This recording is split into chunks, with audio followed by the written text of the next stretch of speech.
প্রথম দেখায় মনে হতে পারে এ যেন কোনো যুদ্ধক্ষেত্রের ধ্বংসাবশেষ। চারপাশ জুড়ে শুধু ধ্বংসস্তূপ, কিন্তু না, এটি কিশোরগঞ্জের ভৈরব উপজেলার আকবরনগর গ্রামের দৃশ্য।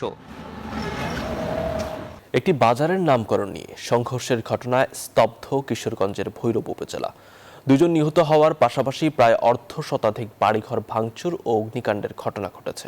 পরিস্থিতি মোকাবেলায় ঘটনাস্থলে অস্থায়ী ক্যাম্প নির্মাণ করেছে পুলিশ। টিটু দাসের তথ্য ও চিত্রে ডেস্ক রিপোর্ট।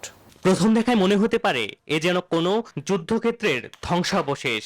চারপাশ জুড়ে শুধু ধ্বংসস্তূপ, কিন্তু না, এটি কিশোরগঞ্জের ভৈরব উপজেলার আকবরনগর গ্রামের দৃশ্য।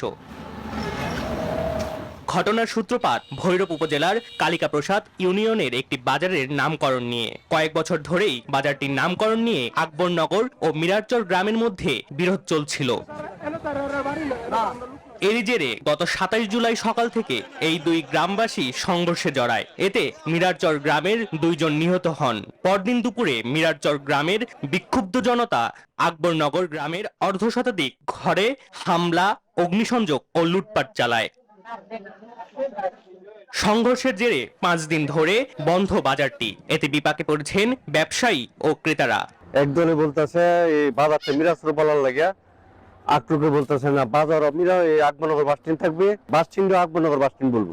এটা হলে মারামারি বাড়ি ঘর করতেছে, কালকে তার বাড়ি করবো, সুইলার বাড়ি করবো, কি লাভ হইব? কোনো লাভ তো নাই। প্রশাসন কাছে আমাদের এটাই চাওয়া যেন আমরা এইটা নিয়ে আর আমরা বাড়াবাড়ি না করি, যাতে আমরা শান্তশিষ্টভাবে বাজারটা করতে পারি। এদিকে ঘটনার পরপরই 25 জনের দল গঠন করে একটি অস্থায়ী ক্যাম্প দেওয়া হয়েছে বলে জানান পুলিশ সুপার। আমরা একটা অস্থায়ী ক্যাম্প দিয়ে দিচ্ছি আপাতত আকবরনগরে। হ্যাঁ, 25 জন একটা টিম আছে ওখানে।